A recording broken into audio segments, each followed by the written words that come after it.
అండి, welcome to my channel Yamini Suresh RJY blogs. Hello అండి, అందరూ ఎలా ఉన్నారు? బాగున్నారా? ఏంటి బిర్యానీ చూపిస్తున్నాను అనుకుంటున్నారా? అవునండి, ఈరోజు మన వీడియో వచ్చేసి మటన్ దమ్ బిర్యానీ అయితే ప్రిపేర్ చేస్తున్నాను అనమాట. చాలా సింపుల్ అండ్ టేస్టీగా అయితే ఉంటుంది.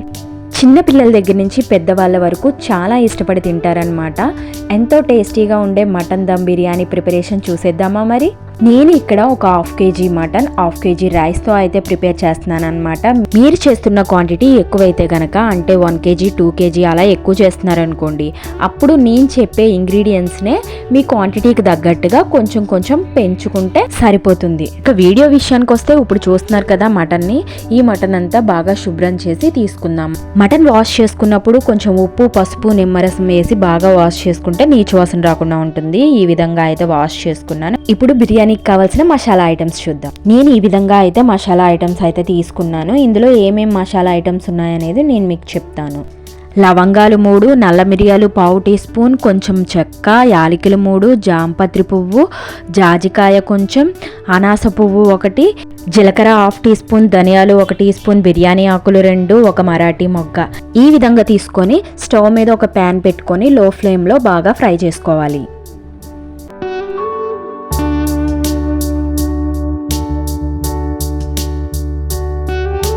చూస్తున్నారు కదా, ఈ విధంగా ఫ్రై అయ్యాక స్టవ్ కట్టేసి బాగా చల్లారాక మిక్సీ పట్టుకొని ఈ విధంగా పౌడర్ చేసుకొని పక్కన పెట్టుకోవాలి. ఇప్పుడు స్టవ్ మీద ఒక ప్యాన్ పెట్టుకొని 1 టీ స్పూన్ నెయ్యి, కొంచెం ఆయిల్ యాడ్ చేసుకొని ఆయిల్ బాగా వేడయ్యాక అందులో 2 మీడియం సైజ్ ఆనియన్స్ని ఇలా పీసెస్ కింద కట్ చేసుకొని డీప్ ఫ్రై చేసుకోవాలన్నమాట. గోల్డెన్ బ్రౌన్ కలర్లోకి వచ్చే వరకు డీప్ ఫ్రై చేసుకొని పక్కకు తీసుకోవాలి.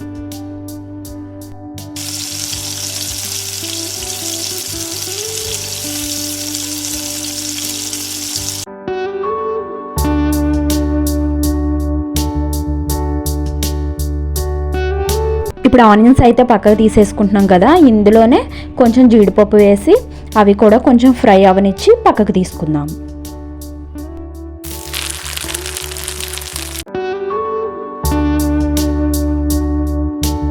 చూస్తున్నారు కదా, ఈ విధంగా ఫ్రై చేస్తే సరిపోతుంది. మరి ఫ్రై చేసిన టేస్ట్ అనేది మారిపోతుందన్నమాట. ఇప్పుడు ఇందాక కడిగి పెట్టుకున్న మటన్ని తీసుకొని 1 టీ స్పూన్ పసుపు, టేస్ట్కి తగినంత సాల్ట్, 2 టేబుల్ స్పూన్స్ కారం. ఇప్పుడు ఫస్ట్ అయితే మొత్తం బాగా కలిపేసుకోవాలి. ఇప్పుడు ఇందులో ఇందాక మిక్సీ చేసి పెట్టుకున్న మసాలా పొడిని 1 టీ స్పూన్ పక్కకు ఉంచి మిగిలిందంతా ఇందులో యాడ్ చేసుకోవాలి. ఇప్పుడు అల్లం వెల్లుల్లి పేస్ట్ 1 టీ స్పూన్, కొంచెం పెరుగు, కొంచెం నిమ్మరసం. ఇప్పుడు ఇదంతా బాగా మిక్స్ చేసుకుందాం.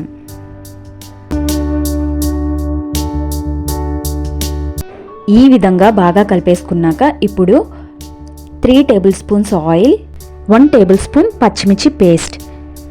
ఇప్పుడు ఇదంతా బాగా కలిపేసుకోవాలి. మీరు ఒకటి గమనించారా, నేను అన్ని ఇంగ్రీడియంట్స్ వేసి ఒకేసారి కలిపేసుకోవచ్చు, కానీ అలా కలపలేదు. ఇలా గ్యాప్ ఇచ్చి కలుపుకోవడం ద్వారా ఏమవుతుందంటే మనకి మసాలాలన్నీ పీసెస్కి చాలా చక్కగా కలిసి టేస్ట్ అనేది బాగుంటుంది. ఇప్పుడు ఫ్రై చేసి పెట్టుకున్న ఆనియన్స్ని వేసుకుందాం.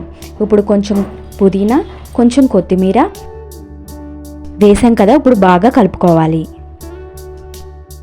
ఈ విధంగా మొత్తం కలిపేసుకున్నాక వీలు కుదిరితే 2 అవర్స్ లేదంటే ఒక 1 అవర్ అయినా పక్కన ఉంచుకోవాలి, లేదంటే ఒక ½ అన్ అవర్ అయినా పక్కకు పెట్టుకోండి. ఈలోగా ఇంకా మన ఛానల్ ఎవరైనా సబ్స్క్రైబ్ చేసుకోకపోతే లైక్ చేయండి, సబ్స్క్రైబ్ చేయండి, పక్కనే ఉన్న బెల్ ఐకాన్ని క్లిక్ చేయండి. ఈ విధంగా బెల్ ఐకాన్ క్లిక్ చేసుకోవడం ద్వారా మన ఛానల్లో వీడియోస్ పెట్టగానే మీకు నోటిఫికేషన్గా వస్తాయి. మిస్ అవ్వకుండా వీడియోస్ అయితే చూడగలుగుతారు.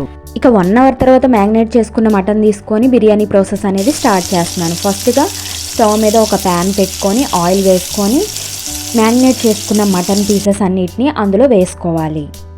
ఇప్పుడు గరిటతో బాగా కలిపేసుకొని ఒక 70% కుక్ అయ్యే వరకు మటన్ని ఉడికించాలి. ఇప్పుడు మూత పెట్టేద్దామండి. మటన్ అనేది కుక్ అవుతూ ఉంటుంది. ఈలోగా మనం బిర్యానీ రైస్కి సంబంధించిన ప్రాసెస్ అంతా చూసేద్దాం.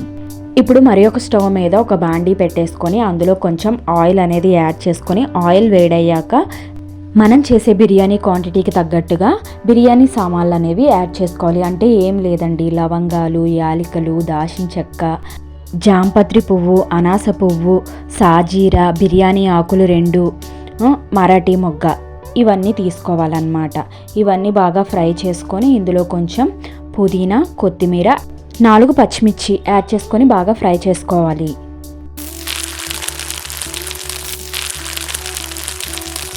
ఈ విధంగా వేగితే సరిపోతుంది. ఇప్పుడు మనం ఇందులోకి వాటర్ యాడ్ చేసుకుందాం. 1 గ్లాస్ రైస్కి 3 గ్లాసెస్ వాటర్ చొప్పున యాడ్ చేసుకోవాలి. నేను తీసుకున్న రైస్ ఈ గ్లాస్తో 3 గ్లాసెస్ అయితే ఉన్నాయి, అందుకే 9 గ్లాసెస్ వాటర్ అయితే తీసుకుంటున్నాను.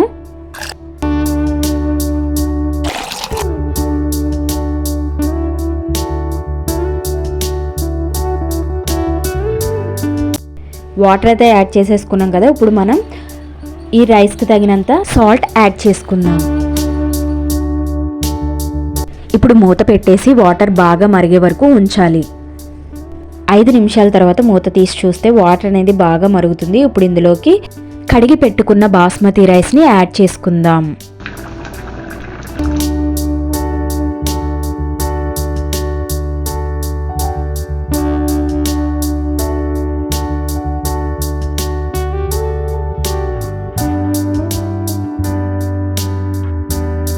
ఇప్పుడు ఒకసారి కలిపేసుకొని రైస్ని 70% మాత్రమే ఉడకనివ్వాలి. ఇప్పుడు రైస్ అయితే ఉడుకుతుంది కదండి, ఇప్పుడు మటన్ కూడా ఎంతవరకు కుక్ అయిందనేది మనం చూద్దాం.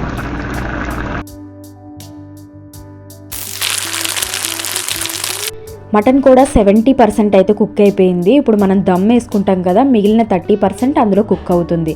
ఇప్పుడు రైస్ ఎంతవరకు ఉడికిందో చూద్దాం. ఇక రైస్ కూడా ఉడికిపోయినట్టే, ఈ విధంగా ఉడికితే సరిపోతుంది. ఇప్పుడు వాటర్ అంతా వంపేసుకొని దమ్ అయితే వేసుకుందాం. ఇప్పుడు బిర్యానీ చేయడానికి వీలుగా ఉన్న ఒక గిన్నెని తీసుకొని కిందంతా మటన్ పీసెస్ని వేసేసుకోవాలి.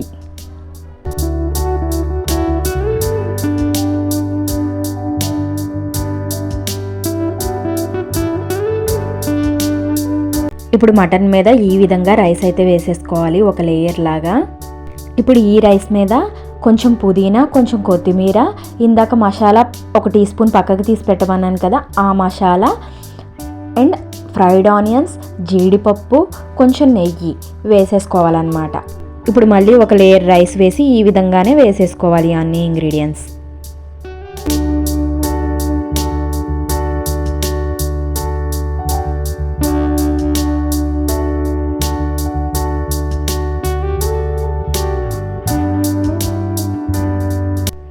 ఈ విధంగా మొత్తం వేసేసుకున్న తర్వాత మూత పెట్టేసి నేను రైస్ కుక్కర్లో అయితే కుక్ చేసుకుంటున్నాను. మీరు కనుక స్టవ్ మీద కుక్ చేసుకుంటే మూత పెట్టేసి ఏదైనా బరువుగా ఉన్నది పెట్టేసి మీడియం ఫ్లేమ్ మీద ఒక 5 మినిట్స్, లో ఫ్లేమ్ మీద 7 మినిట్స్ కుక్ చేసుకుంటే సరిపోతుంది.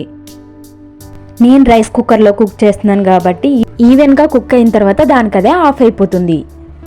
దమ్ పెట్టేసిన 15 మినిట్స్ తర్వాత మూత తీసి చూస్తే ఎంతో టేస్టీ అయిన మటన్ దమ్ బిర్యానీ సూపర్గా అయితే కుక్ అయిపోయిందండి. టేస్ట్ ఎలా ఉంటుందో కానీ స్మెల్ అయితే సూపర్ ఉందన్నమాట. ఇక ఇలాగే వేడిగా వడ్డించుకొని తినేస్తే టేస్ట్ మాత్రం అల్టిమేట్ అనమాట. నిజంగా ఒకసారి ట్రై చేయండి, చాలా బాగుంటుంది. వీడియోలో చూపించిన విధంగా బిర్యానీని గరిటతో కింద నుంచి పైకి కలుపుకొని కొత్తిమీర వేసుకొని సర్వ్ చేసుకుంటే టేస్ట్ అయితే సూపర్గా ఉంటుందన్నమాట. ఒక్కసారి మీ ఇంట్లో ట్రై చేశారనుకోండి, మళ్ళీ ఇదే విధంగా ట్రై చేసుకొని తినాలనిపిస్తుంది. ఇంకెందుకు ఆలస్యం, మరి తప్పకుండా ఇంట్లో ట్రై చేసి టేస్ట్ అయితే చేసేయండి. మరొక మంచి వీడియోతో మళ్ళీ మీ ముందుకు వచ్చేస్తాను.